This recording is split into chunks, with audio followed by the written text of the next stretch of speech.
Je ne voudrais pas trop faire d'amalgame entre la cérémonie d'aujourd'hui.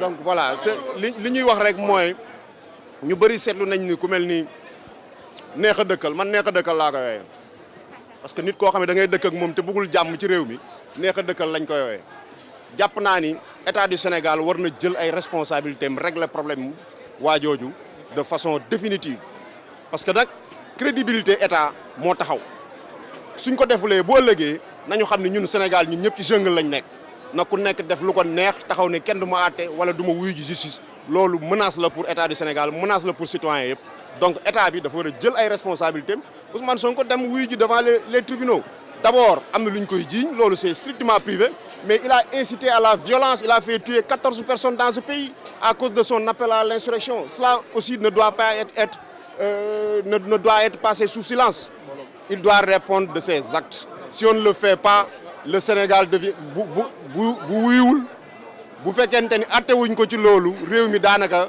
ndand fay lay doon boo xam ne ku mu neex lu la neex nga def et cela c'est dangereux lu dangereux la pour Sénégal te moom ak keneen ku fi mën a ñëw suba lii buñ ko réglé wul yaakaar naa ni du doon loo xam ne luy baax ci réew mi la damay faral di joxe kaawu président de la République Abdou Diouf licencié nañ fi ay policiers mu tas ay famille mu doon lu metti ci réew mi jamono jooju waaye boobu autorité état moo taxawoon te loolu dafa taxaw ngir préserver kattanal état ba nga xamante ni mu mën a def liggéeyam normalement te tey yéen gis ngeen ba addunay tukki policier Sénégal wala leneen yu mel ni ay armée yooyu dootuñu jëreefati parce que lan am na lu fi xewoon am nañ président de la République Abdou Diouf nu mu doxe woon ba loolu doot fi amati donc état bi na jël ay responsabilités am sinon danger la ñuy nekk ñun ñëpp.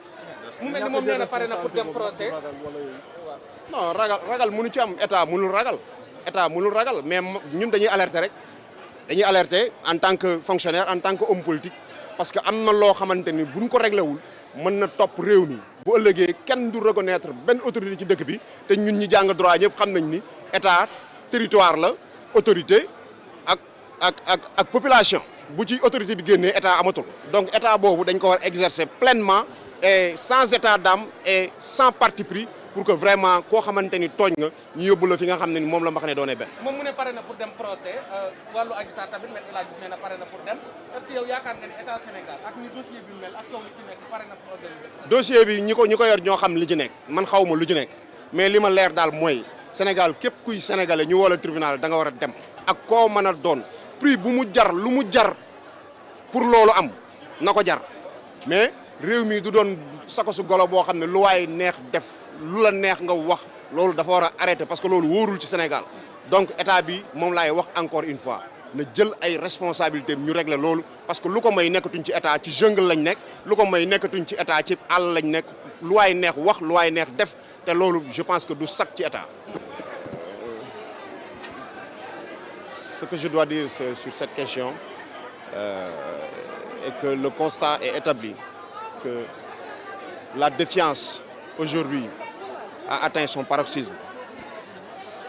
Je pense que l'État a l'obligation de prendre ses responsabilités et de régler ce problème une bonne fois pour toutes. Quel que soit le prix à payer, l'autorité de l'État doit être de rigueur.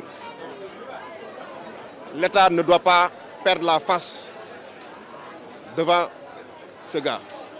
Donc moi j'en appelle au sens de la responsabilité de l'État pour qu'il prenne ses responsabilités devant Ousmane Sonko parce qu'il est en train de défier l'autorité de l'État du Sénégal. Et je pense que cela n'est pas une bonne chose pour la postérité même de ce que nous partageons tous et qui nous est très cher, le Sénégal. En faisant quoi par exemple? Je pense qu'il doit être d'abord répondre des accusations portées contre sa personne. Et en plus de cela, je pense que les faits sont constants. Ousmane Sonko a appelé à la rébellion. Il a appelé à l'insurrection, au vu et au su de tout le monde, ce qui est constitutif d'un délit grave d'atteinte à la sûreté de l'État. Donc, ne serait-ce que pour cela, il doit être jugé.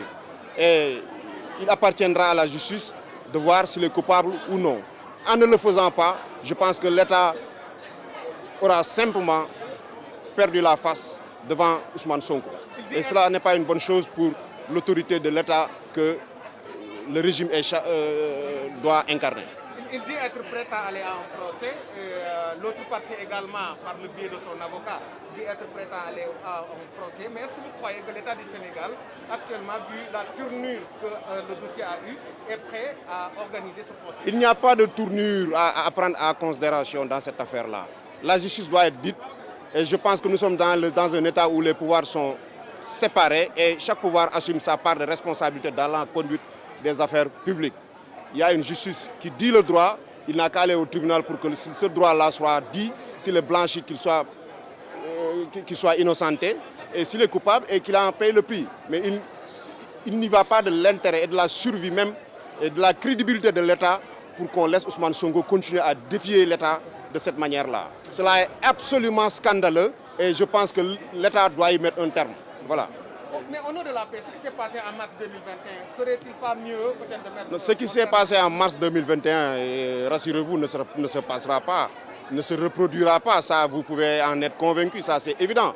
L'État a déjà pris ses responsabilités. Le parti, l'APR, la coalition Benno Bokk Yakaar a déjà pris ses responsabilités. Et je dis, je le répète, Ousmane Sonko doit être jugé. Condamné, ça, il appartiendra à la justice de le dire. Mais il doit être jugé, quel qu'en soit le prix, et adviendra que pourra.